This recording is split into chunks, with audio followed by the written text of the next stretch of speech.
चलिए, खेड़ा जिला के जो है मातर तालुका में गिरमाला गांव आया हुआ है, वहाँ हमारी टीम पहुंची है। दो लोगों से हम मिलेंगे, जहां पर मेरे साथ खड़े हैं समीर खान पठान और जो है एजाज खान से हम मुलाकात करते हैं। ये दोनों लोग देश के लिए कुछ करना चाहते थे, देश के लिए देश की सेवा करना चाहते थे। इनके पास जो है बचपन से ही ये जज्बा था और कहीं ना कहीं ये मेहनत इनकी सफल हुई है। मातर तालुका में जो है गिरमाला गाँव आया है, वहाँ पर कई लोग जो तकरीबन जो है 12 लोग फौज में रह चुके हैं और उन्होंने देश की सेवा की है। अभी भी ये सिलसिला जारी है और दोनों पठान बंधुओं से हम बात करते हैं कि क्या कुछ इनके अंदर इस तरह का जज्बा आया और ये सारी ट्रेनिंगों में और इस तरह का जो है सिलेक्शन होने में इनको कितनी जो है तकलीफ़ों का सामना करना पड़ा। कैसे देखते हो, क्या कुछ जो है कहोगे देश के लिए आप सिलेक्ट हुए हैं सेवा करने के लिए, कितनी तकलीफ़ों का सामना करना पड़ा और परिवार की क्या हालत है, परिस्थिति? जी, सबसे पहले तो मैं बताना चाहूँगा, मेरा पहले से सपना था कि देश के लिए कुछ करना चाहता हूँ और अपने माँ बाप का नाम रोशन करना। जैसे कि मेरा सपना था माँ बाप का नाम रोशन करना, इसलिए मैंने सबसे बेहतरीन ये जो है जिससे माँ बाप को इज्जत मिलती है, हम देश की सेवा कर सकते हैं, इसलिए मैंने चुना फ़ौज में शामिल होना। इसके लिए आप सभी जानते हो कि फ़ौज के लिए सबसे पहले तो एक एग्ज़ाम ली जाती है, उसके बाद फिज़िकल लिया जाता है, उसके बाद आपका मेरिट लिस्ट बनता है, बाद में आप एक फ़ौजी बनते हो, उसके लिए भी आप सिलेक्ट होते हो, फिर आपको ट्रेनिंग करना पड़ता है।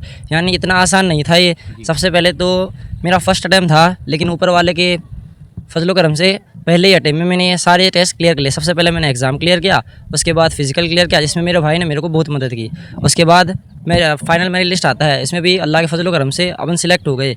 ट्रेनिंग जितनी आसान सुनते हैं हम, वैसे तो सभी को पता है कि ट्रेनिंग हार्ड होती है, लेकिन जितने सुनने में लगता है उतनी आसान नहीं होती। ट्रेनिंग में बहुत सी मुश्किलों का सामना करना पड़ता है। सबसे पहले जब हम यहाँ से जाते हैं तो पहले के 10-15 दिन जो सबसे कठिन होते हैं ट्रेनिंग का, जिसमें आपको घर वाले, दोस्त है, रिश्तेदार सबकी बहुत याद आती है, लेकिन वहाँ पे मैंने अपने मन को मक्कम किया और वो 15 दिन निकाले। उसके बाद मैंने ट्रेनिंग में खूब मेहनत की और अच्छे से परफॉर्मेंस किया और अपने सारे टेस्ट ट्रेनिंग में दिए हुए को मैंने फर्स्ट अटैम्प्ट में क्लियर किए।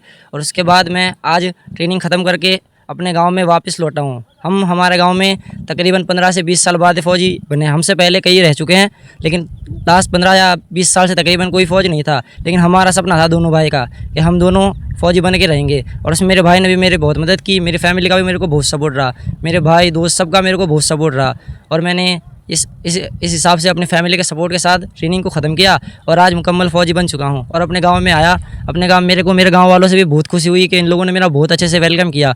इन लोगों ने मेरे को मतलब एक अलग ही वेलकम किया। मैं जैसे ही जितना भी मैंने उधर मेहनत की थी, जितना भी मैंने कठिन मेहनत की थी, लेकिन जब यहाँ पे आया गांव वालों ने जो वेलकम किया उसे देख के मैं खुश हो गया। मुझे यूँ लगा कि नहीं भाई कुछ है, और मेरा सपना था देश के लिए सेवा करना, वो भी मुकम्मल होगा। मैं देश के लिए ये जॉब पसंद किया और अपने माँ बाप का नाम रोशन करने के लिए।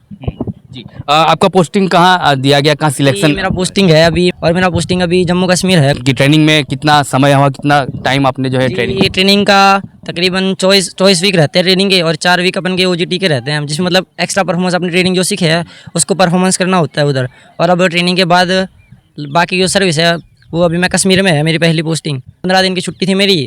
परिवार का कितना साथ सहकार मिला, परिवार ने क्या कहा? परिवार का बहुत साथ सहकार मिला। जब से मतलब ट्रेनिंग करते हैं, हर कोई का परिवार ऐसा नहीं होता सपोर्ट करता है, मतलब ऐसा होता है कई बार बंदे ट्राई करते हैं लेकिन अपने फर्स्ट टाइम या सेकंड में क्लियर नहीं कर पाते। फिर घर वालों का रहता है कि मतलब तुम्हें जॉब चाहिए, ये वो प्रेशर रहता है, लेकिन मेरे घर वालों का मेरे को बहुत सपोर्ट रहा। पहले से मेरे को पढ़ाई में मेरे माँ बाप, मेरे मामा है, मेरी फैमिली है, इनका बहुत सपोर्ट रहा। जब से मतलब मैं छोटा था तब से मेरे को पढ़ाई का बहुत शौक था, मेरे घर वालों ने पढ़ाई में भी बहुत सपोर्ट किया। उसके बाद मैंने खुद ने घर पर बात की कि मेरे को देश की सेवा करनी है, मेरे को आर्मी लगना है। फिर भी घर वालों ने ऐसा कुछ नहीं बोला कि हाँ भाई तू मत कर ये वो कर ये वो। मेरा घर वालों का बहुत सपोर्ट रहा। घर वालों ने बोला नहीं अच्छा है, बहुत अच्छा काम है देश की सेवा करना। और जैसे ही मतलब मैंने प्रैक्टिस की शुरू की, मेरे घर वालों ने बहुत मुझे साथ सहकार दिया। ट्रेनिंग में भी घर वालों की बहुत याद आती थी, घर वालों को भी मेरी याद आती होगी, लेकिन देश की सेवा करना यही हमारा कर्तव्य है और इसीलिए मैंने ये सपना चुना कि फ़ौजी बनना है बस। जी, पापा क्या करते हैं आप? मेरे पापा फार्मर है सर। जी, और परिवार में जो आपकी मम्मी वो हाउस वाइफ? हाँ, मेरी मम्मी हाउस वाइफ है और मेरे पापा फार्मर है, लेकिन मेरा सपना था अपने माँ बाप को वो सारे सुख दूँ जो मुझसे मतलब जो मैं भी सोचता हूँ कि नहीं मेरे को ये करना है, मेरे को ये लेना है, वो लेना है। मेरा सपना यही था कि मेरे माँ बाप को मैं वो सारी चीज़ें दूँ जो मुझसे उम्मीद नहीं रखते, लेकिन मैं उनके लिए वो करके दिखाऊंगा। मैं अपने माँ बाप को वो सारी गाड़ी वाड़ी में बिठाऊंगा और देश के लिए मतलब सेवा करना, यही मेरा सपना था। इस गांव से लोगों ने मेडल भी इस जो है फौज में भर्ती होकर हासिल किए। आप लोग कितने मेडल ला पाओगे इस गांव? जितना हो सके उतना मेडल सर, पूरी इच्छा से, पूरे मन से, सच्चे मन से हम देश की सेवा करेंगे तो मेडल अपने आप मिलेंगे। इस एज में लोगों के बहुत से सपने होते हैं। किसी को जो है कहीं घूमना होता है, कहीं बाहर कार लेकर जो है एंजॉय करना होता है। इस उम्र में आप जब देश की सेवा करने के लिए आपको जज्बा पैदा हुआ, कैसे देखते हो? ये सपना तो सभी का होता है, सभी को होता है, हम भी इंजॉय करें, लेकिन एक सपना और भी होता है कि माँ बाप का नाम रोशन करना है, अपने को कुछ करना है, ज़िंदगी में कामयाब होना है और देश के लिए सेवा करनी है। इसी वजह से मैंने ये फ़ौज की नौकरी चुनी कि जिसमें मैं देश की भी सेवा कर सकता हूँ, अपने माँ बाप, रिश्ते, गाँव सभी का नाम रोशन कर सकता हूँ और इसके लिए मैंने खूब मेहनत की है। चलिए थे पठान समीर खान जो दिल के अमीर हैं और इन्होंने यही ठानी है कि देश के लिए कुछ जज्बा इनके दिलों में जागा है और देश के लिए कुछ करना है। इनके माँ बाप का नाम रोशन किया, गांव के लोग काफ़ी खुश है, आज इनका वेलकम हुआ, स्वागत हुआ। गांव के अंदर ये माहौल रहता है कि जब कोई बच्चा ऐसा अचीवमेंट जो है अचीवमेंट तक पहुंचता है तो एक बड़ी सी जो है सेलिब्रेशन होता है, सारे गांव के लोग एक ही पंडाल में मिलकर खाना खाते हैं। हम एजाज खान से बात करते हैं कि क्या कहोगे, कितनी खुशी है? खुशी तो इतनी है कि बता ही नहीं सकते। जैसे कि ट्रेनिंग ख़त्म करके आए, ऐसा लगता था कि कुछ बड़ा किया है यूँ। और पोस्टिंग तो जम्मू कश्मीर में। आप दोनों का अलग अलग? हाँ, दोनों का अलग अलग है। जी। क्या एज होगी आप दोनों की? दोनों की एज 20 ही साल ही है अभी। 20 है। 20 साल ही। जी। आगे क्या देश के लिए अब जब आप ड्यूटी पर पहुंचोगे क्या सेवा दोगे, क्या ठान के बैठे हो, कुछ मगज में कुछ प्लान बनाया होगा आपने? प्लान तो है ऐसे कि आगे भी कुछ करे। अभी तो अग्निवीर है, बाकी कुछ बड़ा करे कि परमानेंट हो, आगे हवलदार बने, जेसीओ बने, कुछ भी बन यही सके। करना है आगे कि अब अभी जो हमें मौका मिला है अग्निवीर के लिए तो 4 साल बता रहे हैं, लेकिन 25 अग्निवीर है जो सच्चे मन से मतलब मेहनत करते हैं, अच्छा परफॉर्मेंस देते हैं, उन्हें परमानेंट किया जाता है। तो हम यही करेंगे, यही चाहेंगे कि हम देश की सेवा अच्छे से करें जितना भी हमें वक्त मिले, और हो सके तो अगर हम इतने मन से सेवा करेंगे तो शायद परमानेंट भी हो जाए। उसके बाद भी देश की सेवा जब तक हो सके उतने देश की सेवा करना, यही हमारा सपना है। यही जो है इनका सपना है कि देश के लिए कुछ करना है। इनका ये पोस्टिंग है और पोस्टिंग के साथ साथ हमने जिस तरह से कहा कि गांव के लोग काफ़ी खुश थे, उन लोगों को ये मैसेज खास देना होगा जो नफरती चिंटू है, जो नफरतें फैलाते हैं, खास तौर पर कि जो लोग ये ट्रोल करते थे कि अब्दुल पंचर बनाने वाला है, ये देखिए अब्दुल देश की सेवा करने वाले हैं। ऐसे कहीं अब्दुल इस गाँव ने दिए हैं और यहाँ से लोग जो मुस्लिम समाज के बच्चे हैं वो अपनी ही जवानी के दहलीज पर जब कदम रखते हैं तभी ये ठान लेते हैं कि हमको देश की सेवा करनी है, और इसी तरह से इन लोगों ने ये ठानी है कि हम देश की सेवा करेंगे। दोनों पठान बंधुओं से हमने बात की, दोनों का जज्बा यही देखने को मिला कि हम आने वाले दिनों में देश के लिए कुछ कर जाएं और देश के नाम रोशन करें। चलिए इस गांव की आपने देशभक्ति तो देखी, अब इस गांव की गंगा जमनी तहजीब भी देखिएगा। एक तरफ हमारे साथ जो खड़े हैं सूबेदार मेजर रोहित विनोद भाई, जिनसे हम बात करेंगे कि ये एक ऐसी शख्सियत है जिन्होंने अपने गांव को 22 मेडल, अपने देश को 22 मेडल जो है दिलाए हैं। सर कैसे देखते हो, आप 22 मेडल लेकर आए हैं देश के लिए, आपकी गाँव के लिए काफ़ी खुशी की बात है, और इसी गाँव से 2 बच्चे और भी जो है फौज में जा रहे हैं देश की सेवा के लिए। मेरा एक सपना पहले से था कि मैं तो एक छोटा परिवार में रहता हूँ, गरीब परिवार में था। एक ही सपना था कि फ़ौज में जाना, उसी से मैं अभ्यास करते करते फ़ौज में ज्वाइन हो गया। फ़ौज में ट्रेनिंग करने के बाद मैंने 30 साल 1 महीना नौकरी किया और मैं 30 अप्रैल 2025 को रिटायर हुआ। मेरे गांव में मैं हिंदू में मैं अकेला हूँ, बाकी 9 फौजी मुसलमान हैं। पूरे हिंदू समाज के अंदर कोई भी कास्ट में है, हिंदू में अकेला ही हूँ और कोई है ही नहीं। अच्छा, वो कैसे देखते हैं कि जो लोग गंगा जमनी तहजीब की, कौमी एकता की दीवारों को तोड़ना चाहते हैं, उसके लिए आप एक बेहतरीन मिसाल हो। नहीं, कौमी एकता एक तो मेरे को गर्व है कि मेरे गांव के जो मुसलमान हैं जो देशभक्ति के लिए आगे आया, वो सबसे बड़ी एकता है। ये पूरा खेड़ा जिला के अंदर तो मोस्ट एक गरमाला गांव है, इसमें 9 फौजी मुसलमान है और एक ही हिंदू है। पूरे गांव के अंदर कोई है नहीं। ये मेरे लिए गर्व की बात है, मुझे मेरे गांव के मुसलमान का गर्व है। अभी आप रिटायर हैं? अभी मैं रिटायर हो गया हूँ। सर जब आप ज्वाइन हुए, परिवार के क्या हालात रहे होंगे, किन परिस्थितियों का सामना करके आप देश की सेवा करने जुड़े थे? नहीं, मेरे परिवार तो बहुत ही गरीब था, हम लोग मेहनत मजदूरी करके ही खाते, पूरे गांव वाले को मालूम ही है। बस एक तकदीर कुदरत ने दिया तो मैं फौज में गया और पढ़ा लिखा थोड़ा, यहाँ तक 30 साल नौकरी किया मैंने। सर कोई जब आपने फौज में जितने भी साल आपकी सेवा दी, कोई ऐसा कोई सामना करना पड़ा, कोई ऐसे युद्ध को देखना पड़ा आपको? हाँ, कारगिल किया, कारगिल युद्ध में रहे आप? ऑपरेशन विजय में था, ऑपरेशन विजय। और अभी ये जो चाइना का हुआ था उसमें भी हुआ था, लेह लद्दाख में। लेह लद्दाख वहीं से करके भी अयोध्या आ गया, अयोध्या फिर अहमदाबाद से रिटायर हो गया मैं। चलिए, जिस तरह से आपने सुना 3 युद्ध में शामिल रहे, अपने गांव को 12 मेडल दिलाए, अपने देश को 12 मेडल दिलाए, सबसे बड़ा ये गर्व की बात है। हमारे साथ इन्हीं के मित्र पठान सलीम खान मौजूद हैं जो ये भी रिटायर हो चुके हैं और ये भी इसी गांव से फौज में सेवा दे चुके हैं। सर कैसे देखते हैं आप, आपके 2 बच्चे जो गाँव के हैं वो गाँव में सबसे पहले भर्ती हुआ, सबसे पहले मैं भर्ती हुआ और 2013 में मैं रिटायर होके आ गया, 24 साल नौकरी करके। कैसे देखते हो, आप जब जुड़े थे तब किसी में ये जज्बा रहा था कि नहीं? नहीं, उस टाइम तो कोई नहीं था जज्बा। सबसे पहले मैं गया और सब इसके बाद में सब ने मेरे को देखा।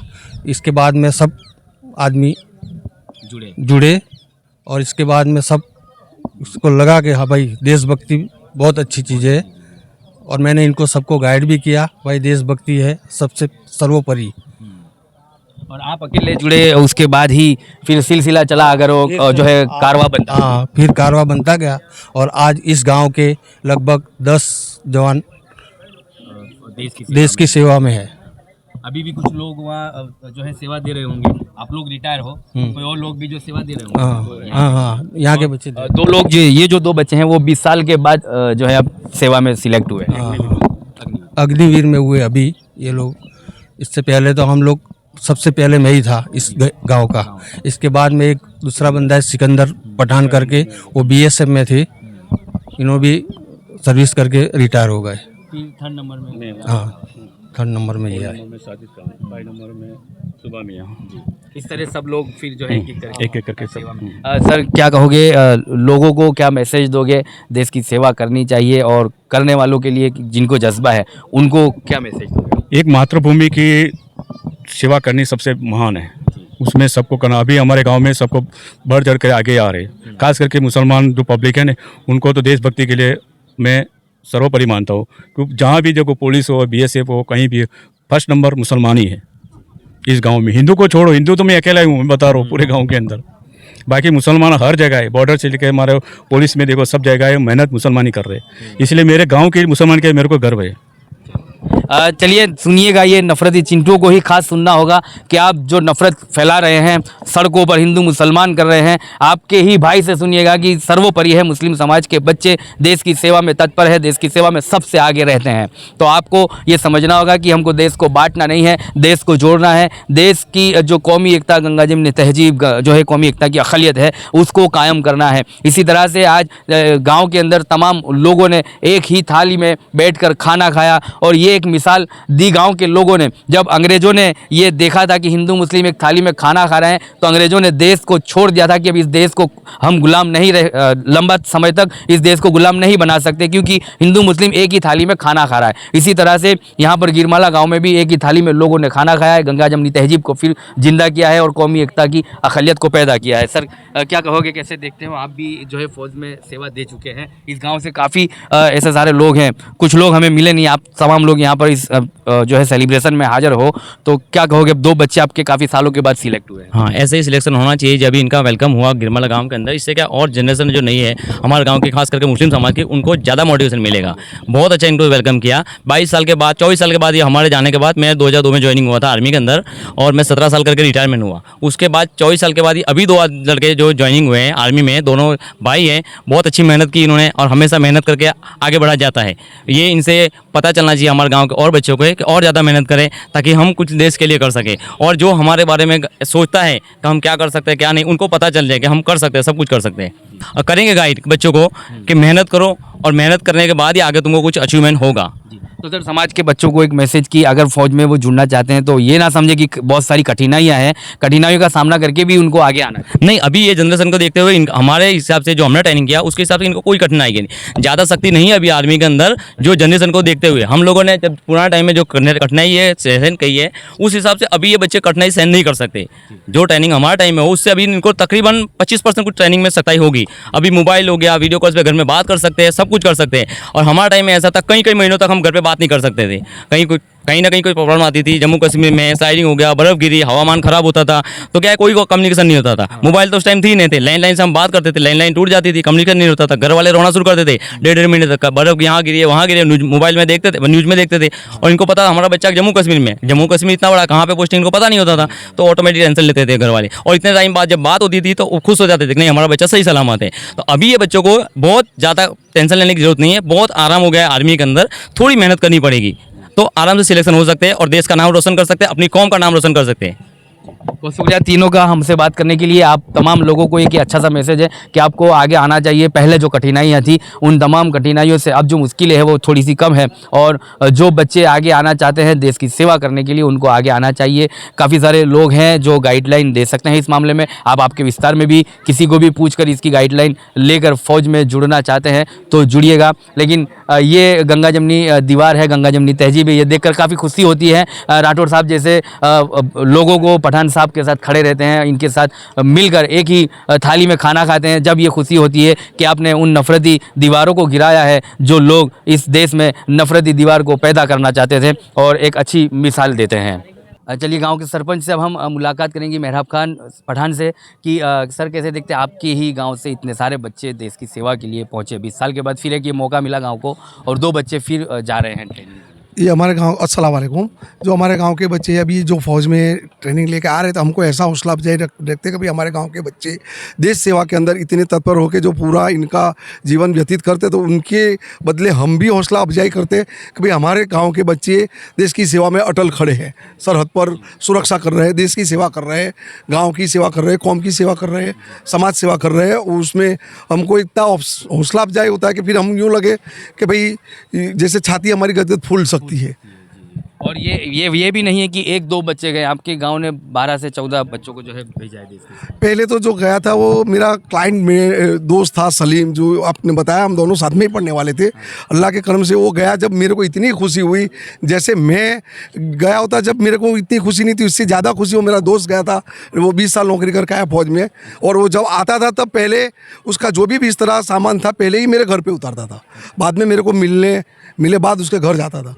2 बच्चे जा रहे हैं, क्या कहोगे आज सेलिब्रेशन के तौर पर क्या रहा, और गांव के किन किन लोगों को इस जो है सेलिब्रेशन में बुलाया? गांव के सेलिब्रेशन में हमारा गांव एक ज़्यादातर मुस्लिम आबादी है, लेकिन नॉन मुस्लिम भी यहाँ है, हिंदू मुस्लिम एकता का मिसाल है गांव में, और सब लोग पूरे गांव की बस्ती ने इनका ऐसा सेलिब्रेशन करा कि जैसे पूरे गुजरात के अंदर एक उदाहरण बन जाए कि नहीं, ये गाँव के अंदर ऐसा सेलिब्रेशन मुस्लिम लड़कों का, नॉन मुस्लिम जो भाई थे उन्होंने भी आके गले लगाए, और इनको भी ऐसे हौसला अफजाई करा कि जैसे अपने खुद का बच्चा, खुद का परिवार हो, इस तरह।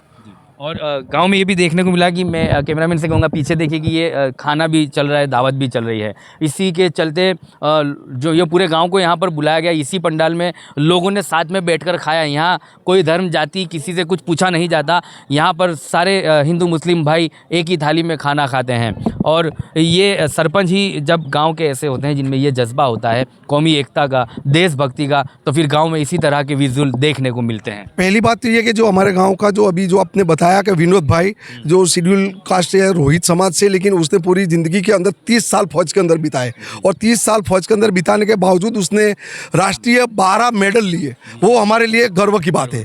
और हर जब 15वीं अगस्त होती है, 26वीं जनवरी हो रही होती है, हम सब फौजियों को इनवाइट करते हैं स्कूल के अंदर, राष्ट्रीय ध्वज में उनका सम्मान करते, उनके हाथ से सम्मान कराते।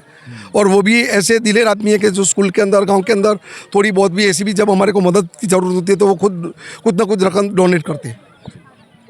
आखिरी मैसेज दूसरे और भी जो लोग हैं, बच्चे आगे आना चाहें, देश की सेवा करना चाहें, उनको कोई मैसेज आप? उनके लिए हमने एक ऐसा ग्राउंड बनाया है, और हमने हमारे जो एमएलए साहब हैं उनसे भी हमने उनसे दरख्वास्त रखी है कि हमारे गांव के अंदर खेल कूद का एक बड़ा मैदान का राष्ट्र मतलब जैसे परमिशन वाला यूँ हमको इसकी इजाज़त दे के कायमी बच्चे खेल सके, ट्रेनिंग कर सके, स्पोर्ट की हमने मांग की है गाँव की सरपंच होते हुए। हाँ, रजूआत करी एमएलए साहब से हमने। चलिए इस जो है गांव के विधायक को भी ये कहना होगा, एक मैसेज ये भी हमारी चैनल के माध्यम से, कि स्पोर्ट्स के लिए सरपंच साहब ने अनुमति की है कि यहाँ पर कुछ दिया जाए विकास के कामों को लेकर, और स्पोर्ट्स को लेकर अगर यह खुला मैदान इन्हें मिला तो आप जैसे कि खेल महाकुंभ में भी तैयारी कर रहे हैं, और कॉमनवेल्थ गेम्स जैसी भी तैयारियाँ देश कर रहा है, तो ऐसे समय पर यहाँ के बच्चे जो है जज्बा है उनके अंदर कुछ करने का और देश के लिए कुछ कर जाने का, तो उनको यहाँ पर ऐसा एक प्लेग्राउंड एरिया मिलना चाहिए जिस तरह से सरपंच साहब ने रजूआत रखी है। और उम्मीद है कि आने वाले दिनों में जल्द ही इस तरह का एक प्लेग्राउंड एरिया और एक सा जो है स्पोर्ट्स के लिए कुछ यहाँ पर दिया जाएगा, ताकि यहाँ के बच्चे स्पोर्ट्स के अंदर भी कुछ कर सकें और जल्द से जल्द वो तैयार होकर देश का नाम रोशन करें। आप तक समाचार हमेशा रखे आपको आगे।